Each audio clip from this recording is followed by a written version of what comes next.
Good afternoon. Michael Cooper, Member of Parliament for St. Albert, Edmonton, and the Shadow Minister for Democratic Reform.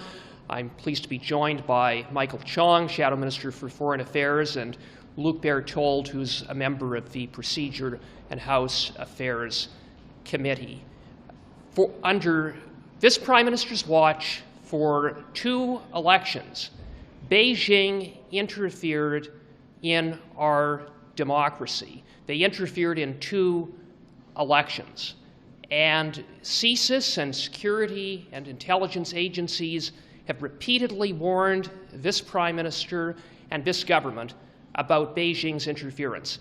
And despite that repeated effort on the part of CSIS to warn the Prime Minister, all evidence points to him turning a blind eye to this interference. CSIS advised the Prime Minister that the best way to counter foreign interference, including in our elections, by Beijing is sunlight and transparency, and to make that foreign interference known to the public. In order to be transparent, it is imperative that the Prime Minister be able to tell Canadians what he knew, when he knew about it, and what he did or failed to do with respect to Beijing's interference in our elections. And it is why his Chief of Staff, Katie Telford, is such a critical witness to appear before committee to testify what she knows. This is especially important given the shocking revelations that senior PMO staff were briefed by CSIS that Beijing interfered in the 2021 election and did nothing about it, turned a blind eye to it. And 3 times, the Liberals, with their coalition partner, the NDP, blocked a motion that I brought forward. Tomorrow, I'm going to be bringing a motion again to call on Katie Telford to appear before a committee. One party that has a choice is the NDP, because not once, not twice, but on 3 occasions, they went along with the Liberals to cover up for the PMO. They're going to have an opportunity tomorrow to finally decide whose side are they on. Are they on the side of getting to the bottom of this interference so that Canadians can get the answers that they deserve, so that they can have confidence that we will get to the bottom of this and that this type of interference on this scale will not happen again? Or are they going to continue to do the bidding of the PMO and covering up for the PMO? The question is for them to decide, and they'll have that opportunity tomorrow. Thank you. Just to build on what Mr. Cooper has said, we need senior officials from the Prime Minister's office, including Katie Telford, to testify in front of committee about what they know. For years, CSIS, Global Affairs Canada, and other entities within the Government of Canada have been tracking Beijing's foreign interference against our democratic institutions and in our elections. For years, CSIS has said that foreign interference is a serious threat to the security of Canada. For years, CSIS has advised the government to a policy of transparency and sunlight in order to let the public know what foreign interference activities are taking place on Canadian soil as a way to counter those foreign interference activities. Despite all this advice, the government has ignored all of it. We found out most of the details about this foreign interference, not because the government was being transparent about the foreign interference in our elections and against our democratic institutions, but rather because of information that was provided to investigative journalists at Global News and at the Globe and Mail. The government has ignored the advice of being transparent and open with the public about this foreign interference, and they continue to stonewall Parliament, to stonewall committees about exactly what is going on. The critical election incident protocol they set up in the last election did not work. The G7 rapid response mechanism within Global Affairs Canada actively tracked the Communist Party's targeting of candidates like MP Kenny Chiu in the previous election. And despite Global Affairs actively targeting that tracking that between the time frame of September 8th and September 15th, They did nothing. The candidate, MP Kenny Chu, was not informed about being the target of this disinformation operation. The party was not informed, and the national campaign was not informed. And so clearly the protocol did not work. The PMO had a hand in setting up this protocol, and therefore, among other information, they need to come in front of committee in order to testify about what hand they had in setting up the protocol, why the protocol was set up the way it was, and what they know about Beijing's foreign interference here on Canadian soil. And so that's why we are demanding that senior officials like Katie Telford come to committee and testify about what they know about these foreign interference operations. Finally, I'll say this, that whatever measures the government takes going forward cannot be done in secret or in camera under the cloak of secrecy. CSIS's advice to the government is clear, and I will quote exactly the advice they provided to the Prime Minister. Quote, Canada can make use of a policy that is grounded in transparency and sunlight in order to highlight the point that foreign interference should be exposed to the public, and clandestine practices are not equivalent to public diplomacy, end quote. Quote, foreign interference is a serious threat to the security of Canada. We have observed an increase in foreign interference activities in recent years and the use of more sophisticated methods, end quote. And finally, quote, Canada can counter foreign interference activities by building resilience. To build resilience, Canadians, communities, and all levels of government need to be aware of foreign interference threat activities, end quote. So it's clear what the advice from experts is. It's to make the details of this foreign interference public and not to hide behind the cloak of secrecy or secret committees to counter this foreign interference and deal with this problem. Thank you. Merci, Michael. Luc Berthold, député de Mégantic-Lérable. La semaine dernière, j'ai assisté aux réunions du comité des procédures de la Chambre et ce qu'on a constaté, on l'a entendu à plusieurs reprises, on l'a également lu dans plusieurs articles de journaux au cours des dernières semaines, presque des nouveautés, des nouvelles révélations tous les jours. Le Service canadien de renseignement de sécurité avise les gouvernements depuis déjà plusieurs années de la menace de l'ingérence étrangère dans nos élections, dans notre système démocratique. Plus particulièrement, il semble que les menaces se sont accentuées lors des élections de 2019 et de 2021. Comme si le gouvernement envoyait un signal au régime communiste de Pékin de continuer à le faire, il n'y a absolument rien qui n'a été fait pour essayer d'empêcher le régime communiste de Pékin de s'ingérer, ce qui a mené aux dernières révélations qu'on a apprises, c'est-à-dire une stratégie bien orchestrée pour faire en sorte de favoriser la réélection d'un gouvernement libéral minoritaire et la défaite de certains candidats conservateurs, dont notre ancien collègue Kenny Chu, dont vient de parler M. Michael Chong. Ce qu'on a aussi appris, c'est que le bureau du premier ministre a été briefé à plusieurs reprises, régulièrement par le Service canadien de renseignement de sécurité sur ces menaces et sur ces nouvelles menaces qui proviennent du régime communiste de Pékin. Et malheureusement, quand on a posé des questions, qu'est-ce qui a été fait, qu'avez-vous appris, quelles sont les mesures qui auraient pu être prises, on n'a absolument aucune réponse, mais on sait que le bureau du premier ministre a été briefé sur ces informations importantes. Donc, c'est pour ça que demain, au comité des procédures de la Chambre, on va demander la comparution de la chef de cabinet du premier ministre, Mme Katie Telford, et de tous les autres membres responsables de la sécurité qui peuvent avoir été mis au courant ou avoir participé à un ou l'autre de ces briefings-là pour venir informer les Canadiens de l'impact de l'influence étrangère dans notre système démocratique. Quand le premier ministre a appris que les menaces s'accentuaient, qu'est-ce qu'il a fait et pourquoi n'a-t-il rien fait si ça a été sa décision à ce moment-là? Je pense que c'est important. Le Service canadien de renseignement de sécurité, dans un des rapports, des documents qui ont été rendus publics au comité, a été très clair. Une de ses recommandations, c'est de traiter les menaces d'ingérence étrangère d'une manière transparente et faire la lumière sur ces menaces-là pour faire en sorte d'empêcher et d'inciter les pays qui le font à ne plus le faire. C'est la seule manière de trouver une solution puis de régler la situation. Malheureusement, même ça, le gouvernement n'a pas été capable de le faire. M. Trudeau a préféré fermer les yeux.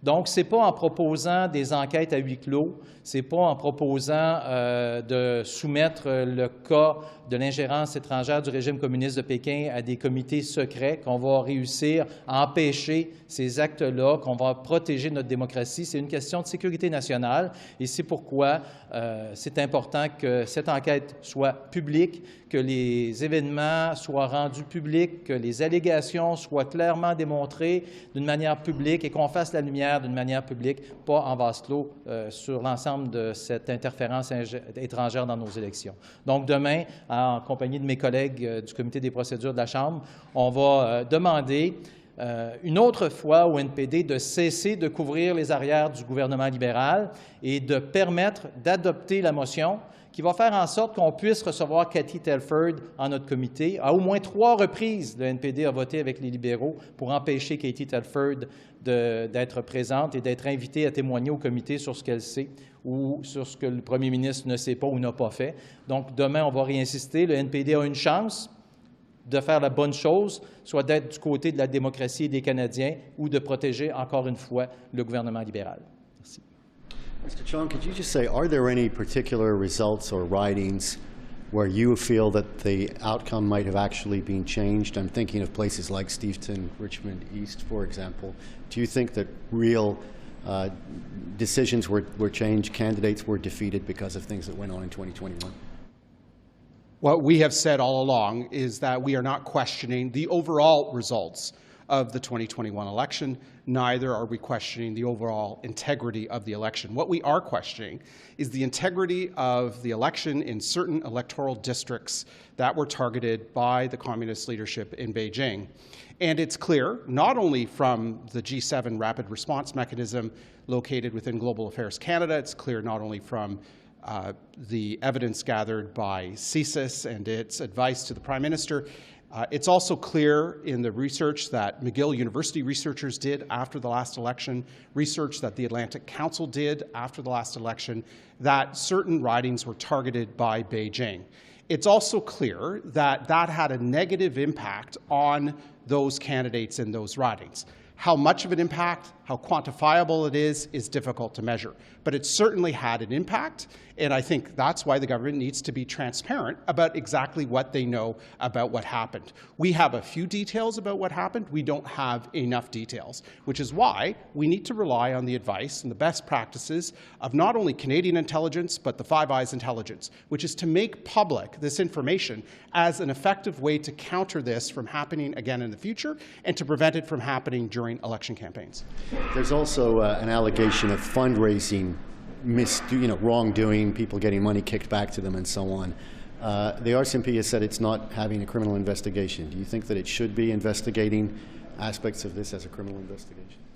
I think if people have abused federal campaign finance law, I think there should be police investigations into that abuse. And I think the RCMP should ensure that the resources are there to conduct those investigations, and I think the Crown prosecutors should have the resources to do that as well.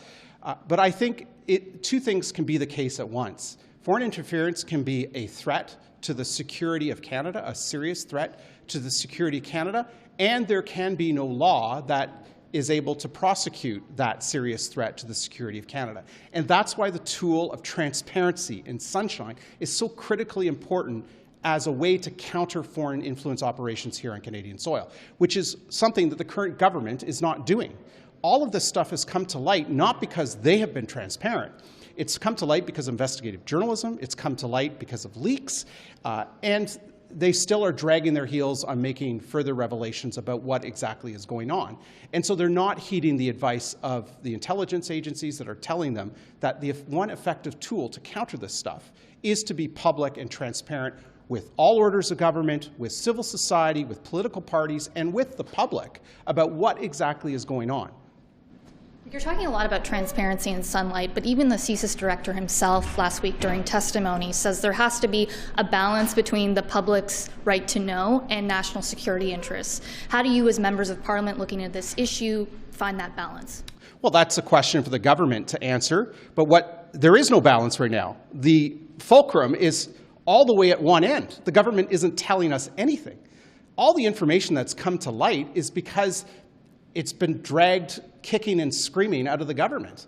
The documents we've received, the investigative journalism, that's not because the government volunteered this. It's because they were forced to do it or somebody has leaked the information because they believe it to be in the public interest. So there has been no balance from this government as to what exactly is going on.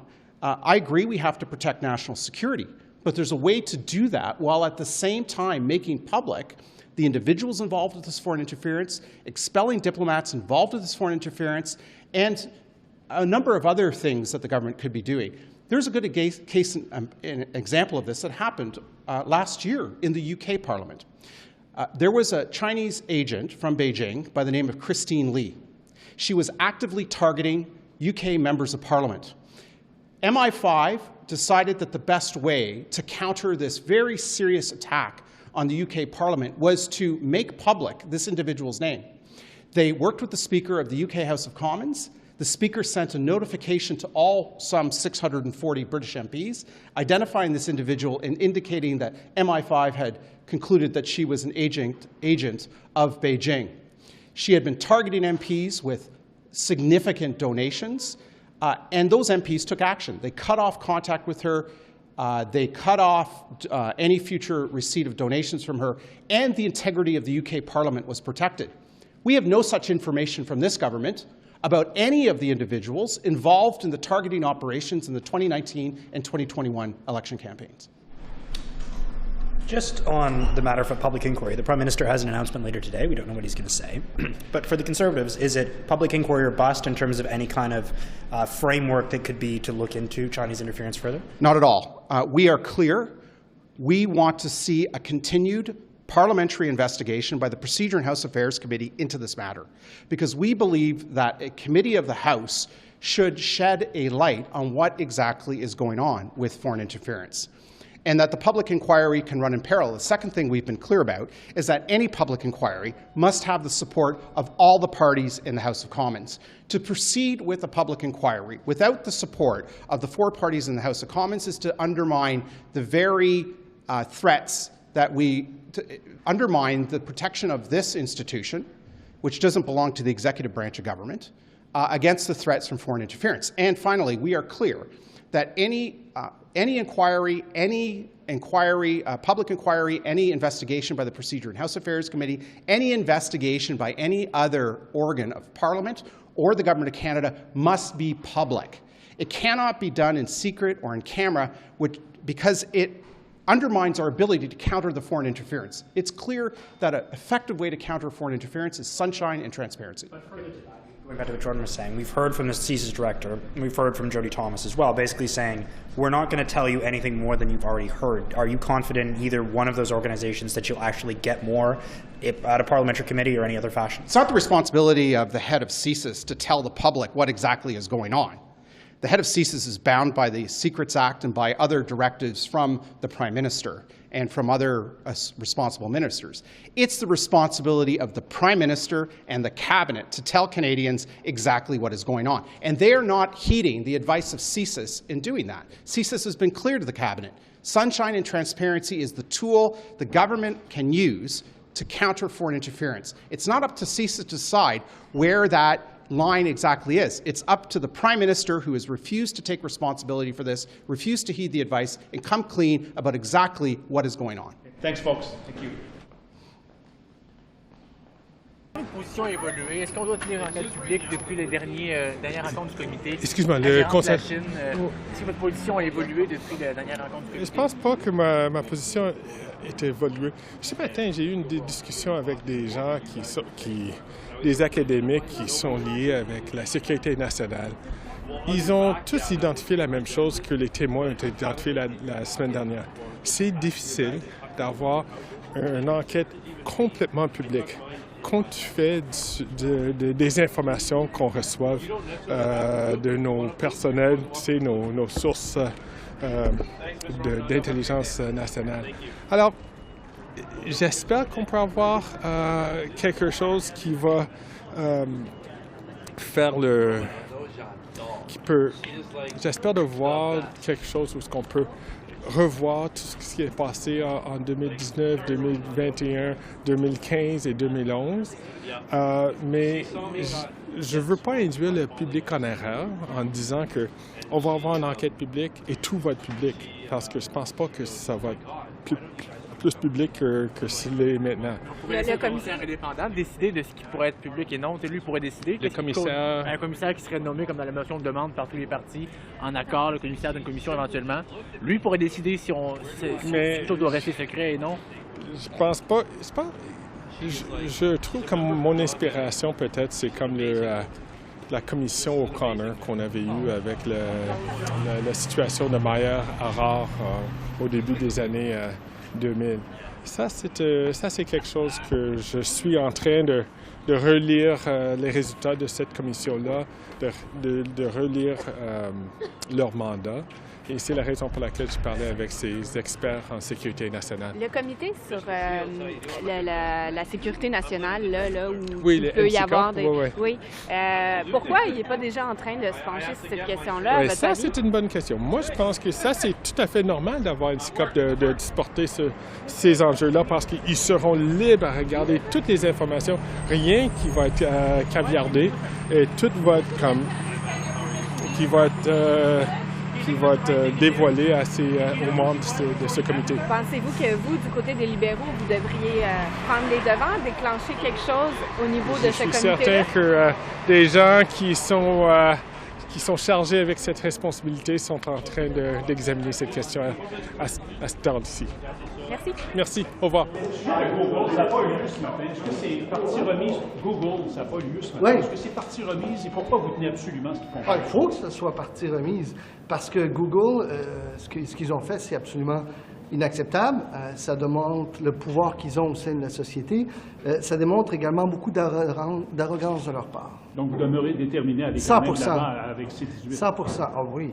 D'une part, Google doit venir témoigner. D'autre part, C18 va de l'avant. Pourquoi? Parce qu'il est nécessaire, parce que les salles de nouvelles ferment et notre société n'est pas en train de se renforcer. On s'affaiblit comme démocratie. Alors, C18 est essentiel et il doit être adopté. Là, il y a 64% des gens qui veulent il y a 64% des gens qui réclament une commission d'enquête indépendante sur la Chine, sur l'ingérence chinoise. Est-ce que vous en voulez une commission comme celle-là? Bien, écoutez, le premier ministre a été très clair sur le fait qu'il y a plusieurs mécanismes, plusieurs comités. On a créé le comité indépendant que vous connaissez, la NCCOP. Il y en a d'autres. Mais les gens sont crédules, les gens veulent plus de réponses, M. Rodriguez. Quand est-ce que vous allez déposer votre projet de loi sur la misogynie en ligne? Le discours haineux en ligne? Très bientôt. Très bientôt. Très bientôt. On parle de combien? On parle de très bientôt. Moi, le projet de loi sur la haine en ligne, sur la sécurité en ligne est absolument essentiel. Pourquoi? Parce que la haine en ligne, c'est de la vraie haine. La haine en ligne ne reste pas en ligne, elle descend dans nos rues. On l'a vu à Washington, on l'a vu ici, on l'a vu ailleurs. Dans le monde, il y a trop de gens qui souffrent, donc ça s'en vient très bientôt. Est-ce que vous allez forcer les plateformes à justement éliminer les contenus haineux? Les plateformes, ce que je peux vous dire, c'est que les plateformes ont un rôle à jouer et elles vont jouer un rôle. The correlation, sorry. My understanding is that the CEO refused to testify. So what are the recourses for now? What can you do to force him to come at the committee? Well, we can't force him to come to committee if he's not in Canada. We can refer this matter back to the House. It's disappointing. The American executives are able to come lobby government officials when it's in Canada, but they won't come and speak to Parliament and answer questions, and it's truly disappointing. They have a lot to answer for. It's disappointing that technical difficulties preventing us from asking the questions that need to be asked, but we hope to have Google executives back because there's a lot of questions that we have. And what can the House do after all? Like when they receive that notice from the committee that they're not coming, we're a parliament. We're a Canadian parliament, so we're contained within our jurisdiction. But ultimately, it's a sign of the contempt that Google has for the democratic process. I hope, given this extra period of time, they'll reconsider their decision. And if we have, I hope we have a meeting in the very near future, and we'll see the executives that are called. If they're using the same tactics of Facebook, it's disappointing to see they're using the same tactics that Mark Zuckerberg used and avoided a summons, the same as Google executives are doing. Thank you. Thank you so much. So can you just talk about the Amanda Zhao, the letter, and why you decided to write that to the various ministers? Yes, the situation with Amanda Zhao is horrific. We learned through the news media that Ang Lee, the convicted murderer of Amanda Zhao, is trying to seek asylum in New Zealand. In his comment to the media, he even said that Amanda is still alive, that she's likely walking around somewhere. This is an outrageous claim and is absolutely disgraceful. The truth of the matter is, Amanda was murdered. Her body was stuffed in a suitcase and dumped into the lake. And in that process, the family came to Canada, they identified the body, and DNA testing was done both here in Canada as well as by Chinese officials. And so for Ang Lee, who's a convicted murderer of Amanda Zhao, to say that she's alive somewhere is an outrageous claim. This is hurtful. It shows that he has zero remorse, zero regret with what happened. The family, when they saw the media reporting, they were so upset. They sent me a letter this past week asking me to bring this message to the New Zealand government to ensure that the Canadian government passes on the information relating to the criminality of Ang Lee for their consideration for that immigration process, for his claim for refugee status. Have you heard anything back yet in regards to your letter? I haven't heard anything back yet. I just spoke with the Minister of Justice, and flagged for him about the situation. And so I'm very hopeful that the Canadian government will do what is right. Whenever other jurisdictions ask about criminality issues related to an immigration matter, we obviously should be providing factual information for their consideration. I'm not asking for the government to interfere in that process, but to ensure that the factual information is shared. What is happening right now with Ang Lee is that, in my opinion, and in the opinion of the family, they're outright saying that he is lying. He is suggesting that Amanda is alive. That is simply untrue. The RCMP, with the situation at that time, passed on evidence that were collected here in Canada with Chinese officials. And because Canada and China did not have an extradition agreement, there was an arrangement made that if the matter was tried in China, that they would not impose the death penalty. And that agreement was reached, and so the RCMP shared our evidence with them to proceed in the court case. The other thing that I should also mention is this.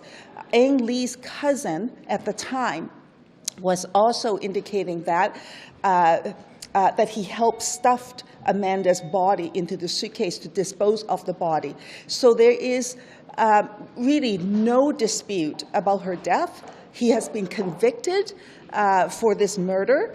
The other thing that is outrageous, of course, is this, and the family has pointed out, that Ang Lee has also not lived up to his legal responsibility in that he has not provided 1 cent of the compensation to the family. Now, with the loss of Amanda, nothing will ever fully compensate that loss. But even for things like funeral costs, Ang Lee did not pay for that for the family. The family is a low-income family. They are farmers, and they went into debt to put their daughter through school here in Canada in the hopes of a better future for her, and of course in the hopes that she will come to support the parents as they age.